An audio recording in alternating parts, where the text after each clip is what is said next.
Você conhece alguém com depressão? Ou quem sabe você já tenha passado ou está passando por essa doença? No vídeo de hoje eu vou te mostrar como eu lido com a minha ansiedade e como várias dessas técnicas também são aplicadas no tratamento da depressão. E eu não tô falando sobre remédios. Lembrando, né, gente, eu não tô aqui para dizer o que vocês têm e o que vocês não têm que fazer. Afinal de contas, tem profissionais especificamente de cada área para te dar o diagnóstico, para te dar o tratamento correto. O que eu vou fazer aqui é te dar dicas e técnicas práticas que você pode aplicar no teu dia a dia para te ajudar nesse processo. Eu quero te explicar uma coisa.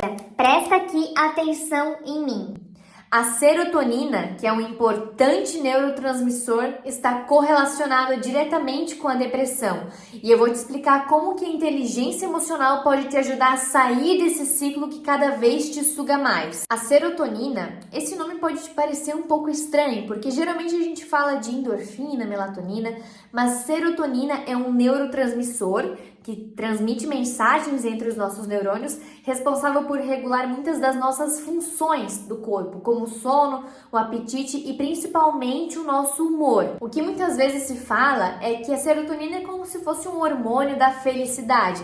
Então ela regula a nossa ansiedade, a nossa memória, a nossa cognição. E pessoas que têm depressão, de forma bastante frequente, têm os níveis de serotonina do seu organismo bastante reduzidos. Então vamos pensar só, se a serotonina é como se fosse um hormônio da felicidade, as pessoas que têm deficiência de serotonina sendo transportadas e sendo comunicadas entre os neurônios, consequentemente, ela vai ter bastante dificuldade na questão de regulação das suas funções básicas, como eu falei antes, a questão do humor, questão da ansiedade, questão do apetite, questão do sono. Vocês podem perceber que pessoas que estão em estado de depressão, elas frequentemente querem dormir muito, elas muitas vezes não têm fome ou acabam descontando muito na comida e elas estão sempre naquele clima de melancolia, não conseguem sair daquele estado profundo de melancolia. Uma pesquisa mostrou que os baixos níveis de serotonina afetam diretamente o nosso sistema límbico.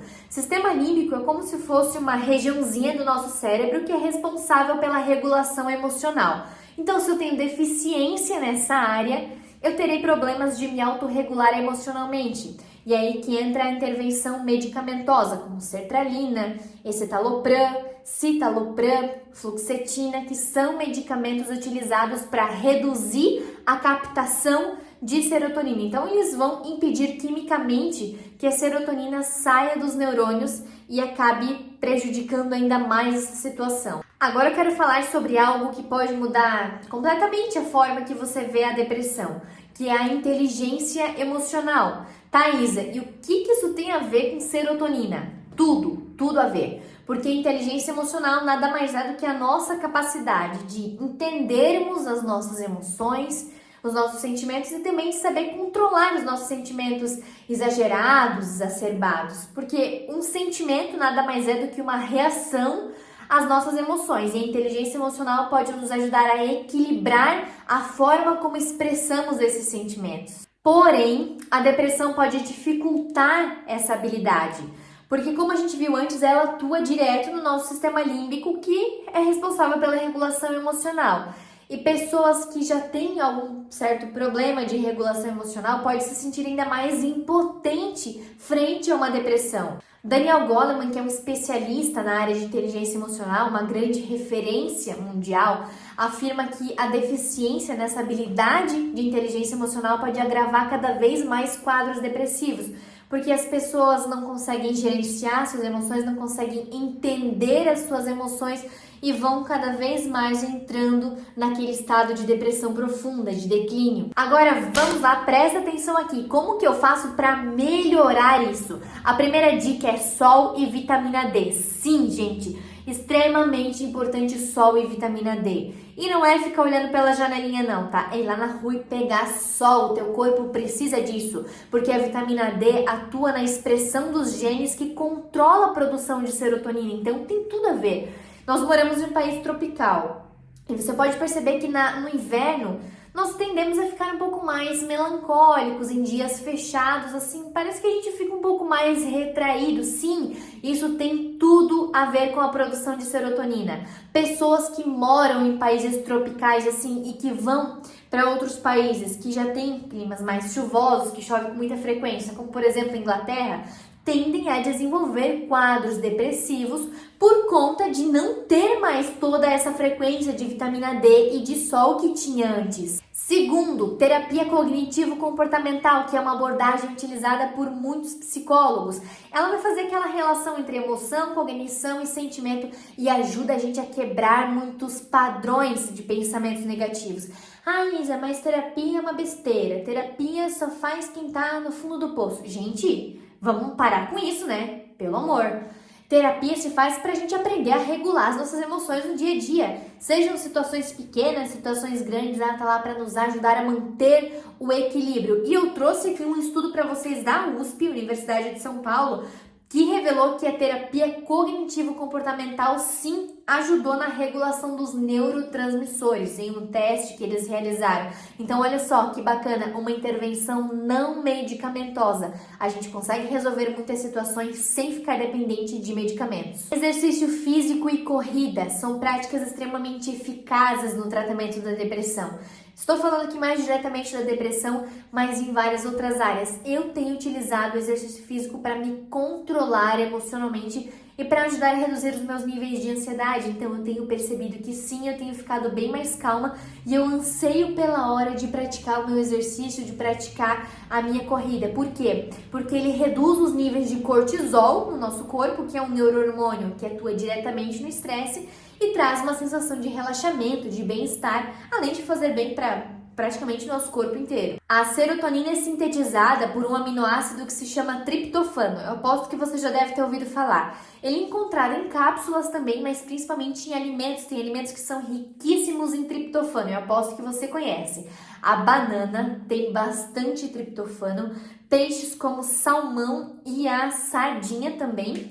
E chocolate amargo, então olha só, você que gosta de um chocolatinho, chocolate amargo pode sim influenciar na produção da serotonina de forma bastante positiva. Então, ingerir alimentos ricos em triptofano pode sim te ajudar bastante. Sono de qualidade. Eu quase nem precisava falar isso aqui, mas eu vou falar. O sono precisa ser regenerativo, ele tem impacto direto em todas as funções do nosso corpo. Então, imagina...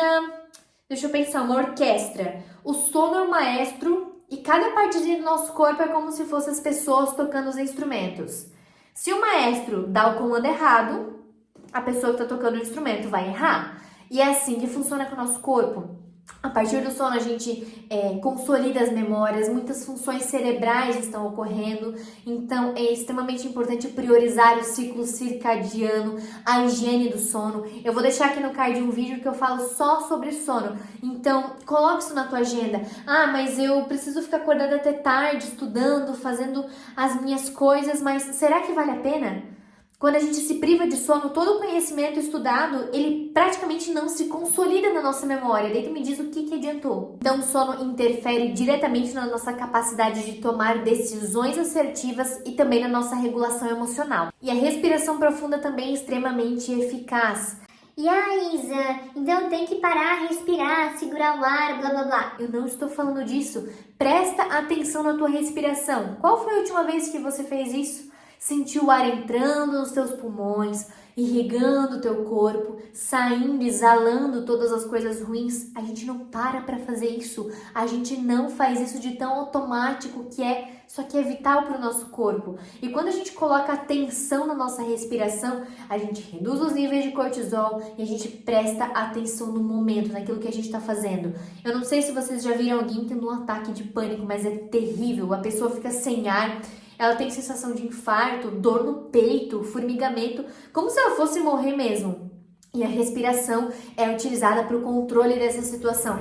Colocar a pessoa com foco no presente e tirar ela daquele momento de sufoco, porque o ataque de pânico ele é extremamente prejudicial, só que ele é completamente psicológico. A pessoa não está tendo um infarto de verdade. Então, olha só como a respiração é importante. E olha só, gente, nós temos que parar com esse preconceito de achar que é frescurinha, que a pessoa só quer se aparecer, que não sabe como chamar atenção. É uma doença igual qualquer outra. É como se fosse um câncer, um problema cardíaco, só que no cérebro. Imagina uma ressonância. Eu vou colocar aqui uma imagem para vocês de um cérebro antes e depois da depressão, para vocês verem as alterações que ocorrem. Só quem já passou por isso, teve algum ente com depressão, sabe o estado que a pessoa fica. Então, nós não podemos negligenciar isso. Colocar essas práticas em ação é extremamente eficiente, junto com a orientação de um profissional que vai te dar o direcionamento correto. Se for necessária intervenção medicamentosa, então é muito importante dar atenção aos sinais de depressão, certo? Nos vemos no próximo vídeo. Tchau, tchau!